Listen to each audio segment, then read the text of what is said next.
Šiandien pradedame kursą Socialinis verslas ir jo ekosistema. Primenu, kad kursas yra parengtas projekto Europos regiono verslumo tinklas sutrumpintai EFEB metu.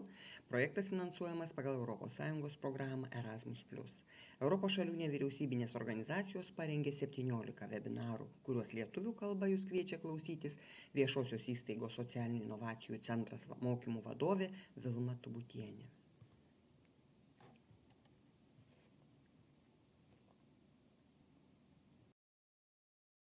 Šiandien tęsėme temą socialinės inovacijos socialinėme versle. Ir jūsų dėmesiui siūlome 5. šios temos kursą Socialinis verslas ir jo ekosistema. Taip pat tikimės jūsų dėmesio ir likusiems šios temos. Kalbėsime apie verslo modelius ir socialinio verslo vietą tarp šių modelių, aptarsime socialinio verslo modelio struktūrą, taip pat kalbėsime apie socialinio verslo įmonių teisinės formas ir mokesčių lengvatas ir pabaigoje pateiksiu jums keletą socialinio verslo pavyzdžių. Verslo modelis tai verslo logika paaiškinanti, kaip organizacija kuria, pristato ir užfiksuoja vertę. Kaip jau buvo aptarta anksčiau, socialinis verslas kuria dvigubą vertę – ekonominę ir socialinio poveikio. Tuo remiantis siūloma grupavimo sistema, kurioje plačiaja prasme egzistuoja du šių dviejų aspektų integracijos laipsniai. Visiškai integruotas arba grynasis modelis ir iš dalies integruotas arba hibridinis modelis. Visiškai integruotas arba grynasis modelis išsiskiria visiška integracija, kai verslas pasitelkiamas tik kaip įrankis socialinės problemos sprendimui ir iš šios veiklos akcininkai negauna jokios pelno dalies, nes jis visas yra skiriamas socialinės problemos sprendimai. Šio modelio principais grindžiamas socialinis verslas turi charakteristikas būdingas tradiciniam verslui ir nepelno siekiančiams organizacijoms. Jis turi dirbti pelningai tam, kad galėtų užtikrinti savo veiklos tęstinumą, kartu siekdamas socialinės naudos maksimizavimo. Iš dalies integruotame arba hibridinėme modelyje dera socialinės problemos sprendimas ir pelno siekimas įmonės akcininkams. Hibridinis socialinio verslo modelis yra tarpinis variantas tarp grynojo socialinio verslo modelio, kuris kartais tapatinamas su filantropija. Tokio modelio pagrindinis tikslas – maksimizuoti kuriamą socialinę vertę remiantis įvairiomis verslo strategijomis, modeliais, aptarnavimo sistemomis ir kartu gauti finansinę naudą. Hibridinio socialinio verslo modelio, kuris laikomas tarpiniu variantu tarp grynojo verslo modelio ir tradicinio verslo modelio esmė yra socialinės ir ekonominės naudos siekimas vienu metu. Filantropiją ir socialinio verslo modelius galima tapatinti tik analizuojant šios veiklos motyvus. Pažiūrėkime į lentelę.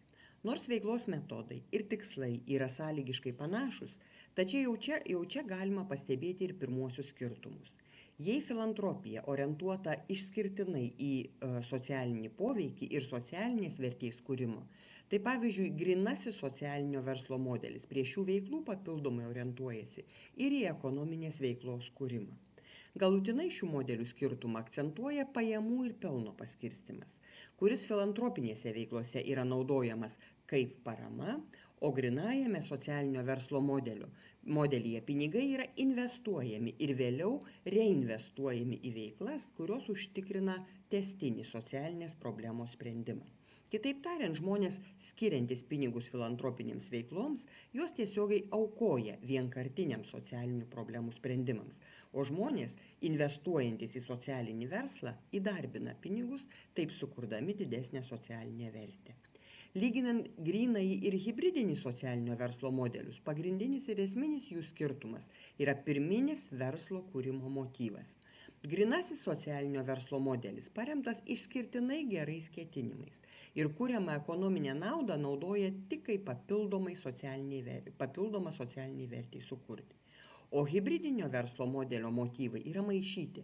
Tai yra siekiama socialinio poveikio, bet kartu ir finansinės naudos savininkams ar akcininkams. Būtent dėl šios priežasties pastarasis modelis yra kritikuojamas ir tapatinamas su socialiai atsakinga veikla vykdančiomis įmonėmis, kurios dažnai socialinę atsakomybę naudoja kaip rinkodaros priemonę.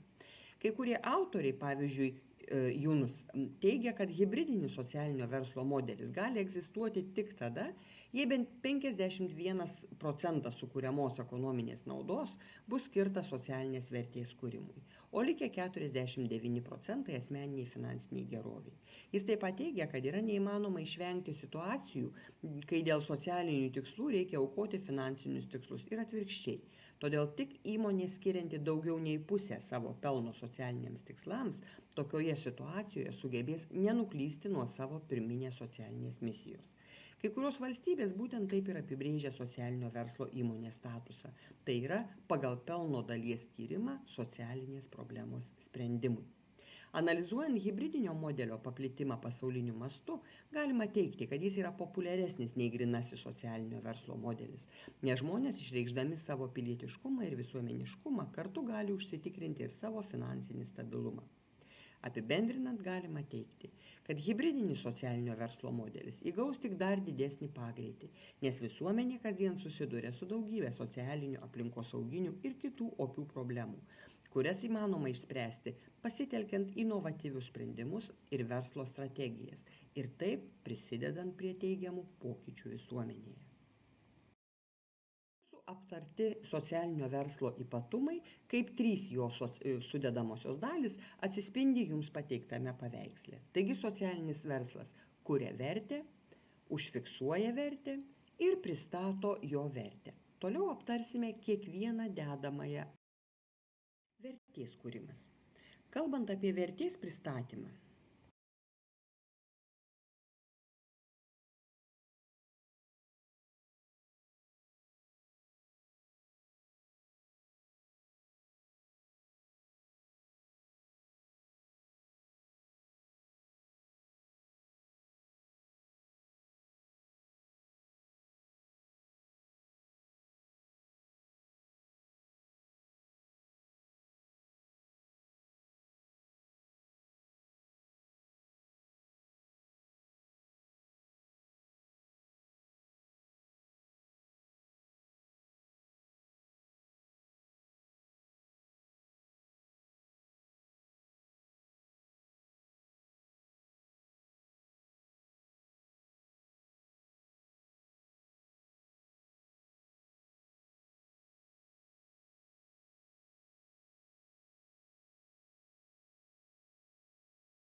apie vertės pristatymą būtina atkreipti dėmesį į partnerystės pobūdį, pasirinktas verslo veiklas ir pagrindinius išteklius. Partnerystė yra suvokiama kaip verslo partneriai ir suinteresuotos šalys. Tai žmonės ir organizacijos, su kuriais dirbsite, kuriems pristatysite savo vertės pasiūlymą. Visose organizacijose kai kurios paslaugos yra užsakomos ar resursai tiekiami iš trečių šalių. Kokie bus jūsų pagrindiniai tiekėjai ir verslo partneriai? Kokias svarbias asmenų grupės būtina įtraukti, siekiant užtikrinti vertės pristatymą? Partnerystė padeda sumažinti rizikas, teikti specifines paslaugas, optimizuoti tokius išteklius kaip žinios, gebėjimai. Socialiniam verslui naudinga plėtoti itin platų partnerystės tinklą, įtraukiant suinteresuotas šalis, kurios taip pat mėgina išspręsti tą pačią problemą. Pavyzdžiui, valstybė, nevyriausybinės organizacijos ar kiti socialiniai verslai, tarptautinės organizacijos. Verslo veiklų kategorijos gali būti susijusios su gamyba, problemų sprendimu, IT platformų vadyba, klientų aptarnavimu ir panašiai. Socialiniam verslui svarbu užtikrinti, jog vykdomos veiklos visose vertės kūrimo grandinėse atitiktų siekiamą socialinį poveikį. Pagrindiniai ištekliai. Tai ištekliai reikalingi sukurti ir pristatyti veiklos pasiūlymą klientui. Galimi įvairūs išteklių tipai. Pavyzdžiui, fiziniai, intelektiniai, kaip prekinis ženklas, autorinės teisės, duomenys, žmogiškieji ištekliai, finansiniai. Svarbu apgalvoti išteklius reikalingus sukurti ir pristatyti vertės pasiūlymą klientui bei socialinės vertės pasiūlymą. Vertės įtvirtinimui svarbu išsiaiškinti pajamų ir išlaidų struktūrą bei uždirbamo pelno paskirstymo pobūdį. Pajamų struktūra – tai pinigai, kuriuos klientas mokės už produktą ir paslaugą. Kiek ir iš ko bus uždirbama. Kaip pajamos iš šios veiklos prisidės prie bendrų pajamų, jei pajamas gauname iš įvairių šaltinių. Galimi keli apmokėjimo už gautą vertę tipai. Produkto paslaugos pardavimai, naudojimosi metinis aptarnavimo mokestis, reklama ir panašiai. Socialiniam verslui svarbu atsižvelgti į tai, kiek tikslinės grupės klientai galės mokėti už prekę ar paslaugą. Jei pats naudos gavėjas negali sumokėti už prekę ar paslaugą, siūloma surasti kitą organizaciją, įmonę, privačią ir viešojo sektoriaus organizaciją ar klientų grupę, kuri galės ir norės mokėti už prekę ar paslaugą. Išlaidų struktūrą sudaro esminės išlaidos būtinos verslo vykdymui. Išlaidų struktūra gali būti orientuota į kainą, kai stengiamasi palaikyti kuo mažesnę kainą, arba orientuota į kokybę, kai pirmenybė teikiama kokybei, o ne kainai. Gali būti ir fiksuoti kaštai, kaip algos, nuoma, komunalinės paslaugos ar kintantis kaštai ir panašiai. Socialinio verslo išlaidos taip pat gali būti padengiamos ir įvairaus filantropinio ar rinkos kapitalo, priklausomai nuo pajamų struktūros. Pagrindinis klausimas, kalbant apie pelną, kam bus skiriamas uždirbtas pelnas, kaip ir kiek planuojama investuoti arba reinvestuoti socialinės misijos įgyvendinimui. Socialinis verslas siekia uždirbti pinigus tam, jo galėtų pasiekti kuo didesnį socialinį poveikį. Tai yra skirtingai nuo tradicinio verslo, kuriuo tikslas yra generuoti pelną įmonėms savininkams.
Pagal socialinio poveikio modelio ryšį su verslo modeliu, socialiniai verslai gali būti skirstomi į 3 tipus – įterpiantis, integruotas ir išorinis socialinis verslas.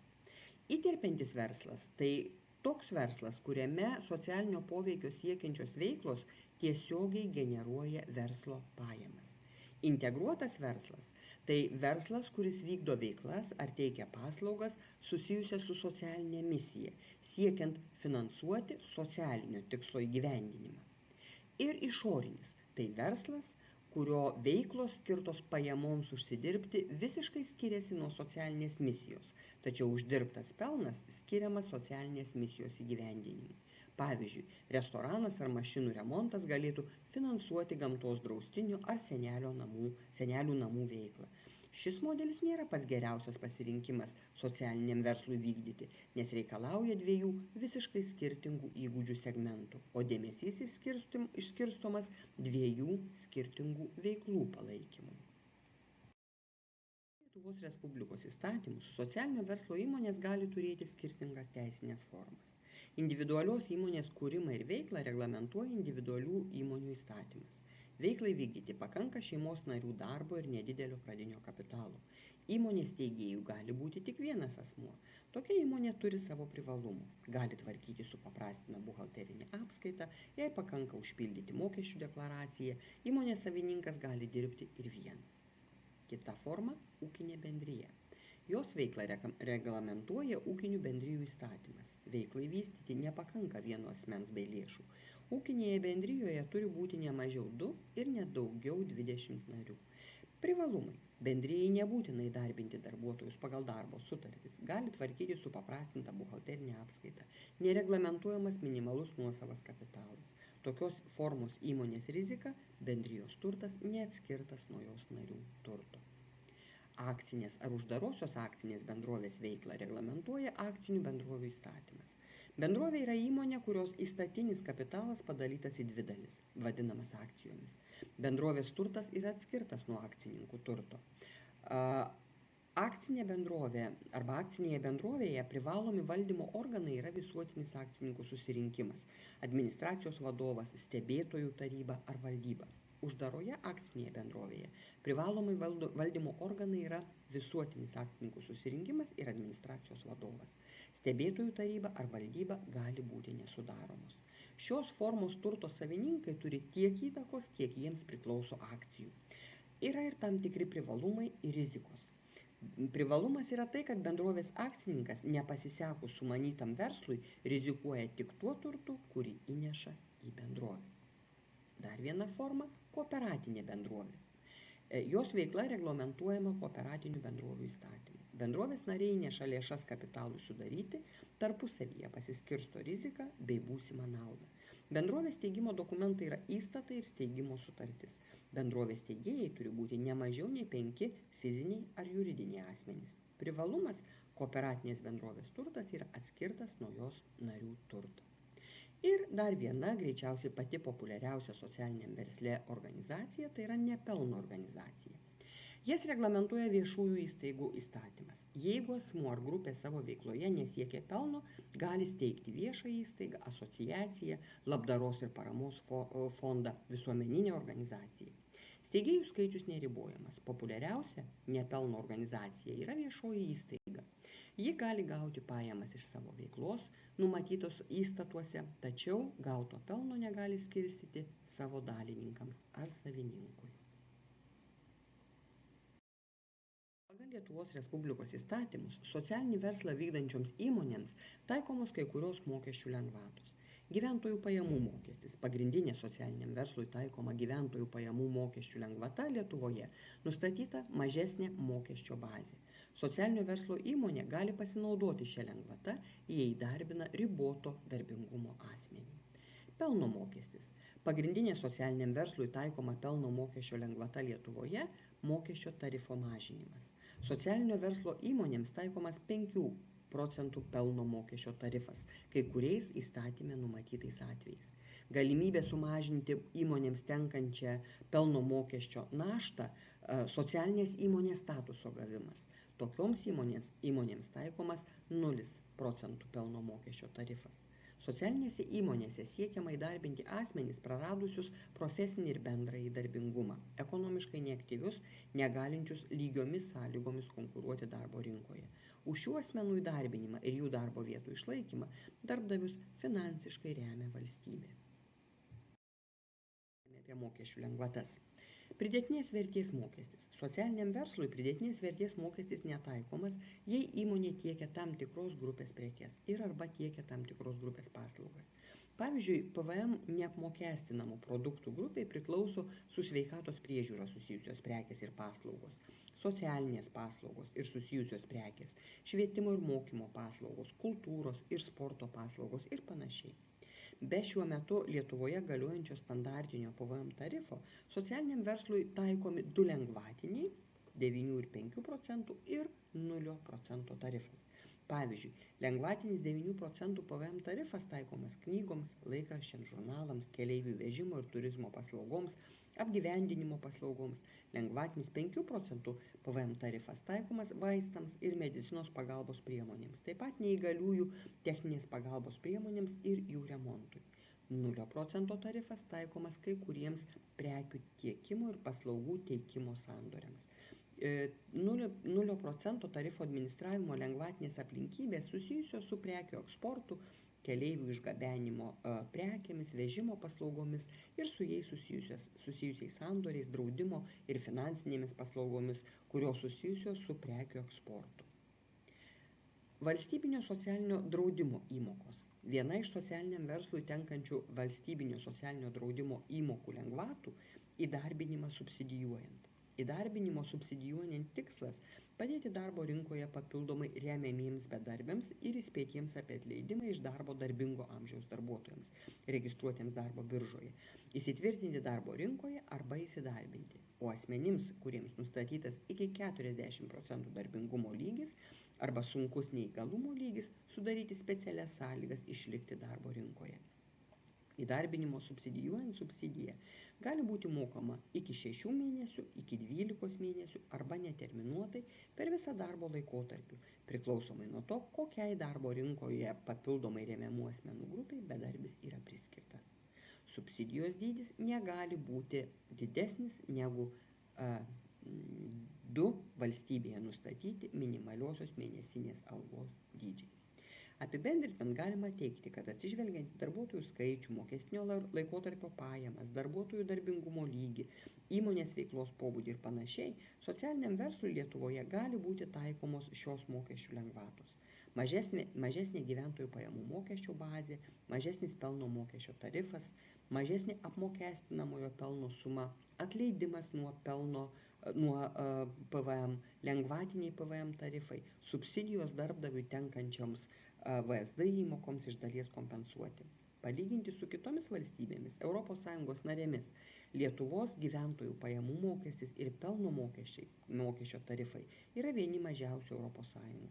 Standartinis PVM tarifas atitinka ES vidurkį, o VSD įmokų tarifas darbdaviams žymiai viršyja ES vidurkį. Toliau aptarsime kelis sėkmingų socialinio verslo pavyzdžius, kurie galbūt jums padės atrasti savo verslo idėją. Pasirinkau jums pristatyti kelis pavyzdžius iš Jungtinės karalystės, Italijos ir Lietuvos. Susipažinkime. Pirmasis pavyzdys iš Jungtinės karalystės, tai yra Klink Charities kalinių reabilitacijos programa. Klink veiklos tikslas yra sumažinti nusikaltimų skaičių, vykdant kalinių reabilitacijos ir mokymų programą.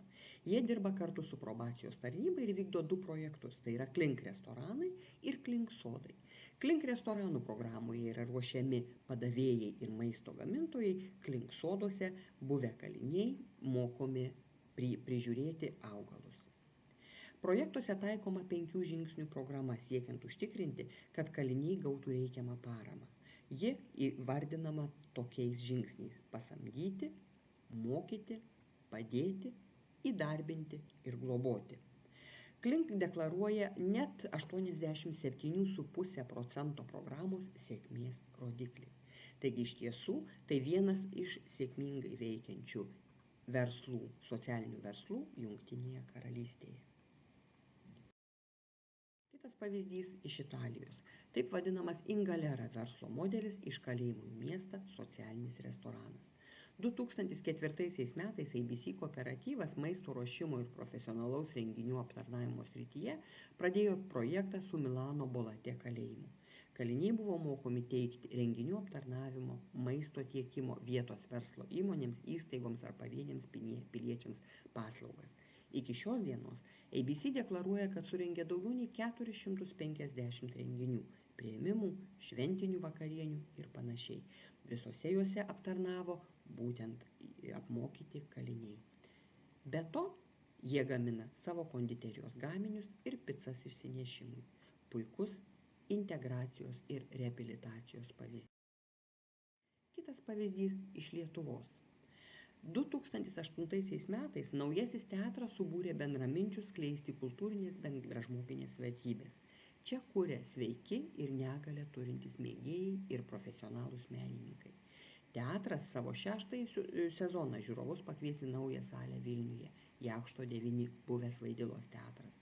Šiuo metu teatre dirba ir kuria 29 žmonės, iš kurių 27 turi įvairią negalią. Per 5 metus žiūrovams įvairiuose Lietuvos miestuose, miesteliuose bei kaimuose buvo pristatyti 9 spektakliai, kuriuos teigiama, kad žiūrėjo daugiau nei 10 000 žiūrovų. Spektaklius rodo ne tik Lietuvos didžiųjų teatrų scenose, bet ir darželiuose, mokyklose, įvairiuose kitose erdvėse.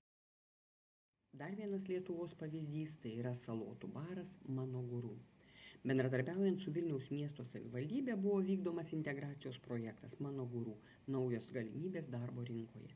Jame asmenims priklausomiems nuo alkoholio ar psichotropinių medžiagų, išėjusiems iš įkalinimo įstaigų, buvo siūloma įgyti tam tikrą profesiją.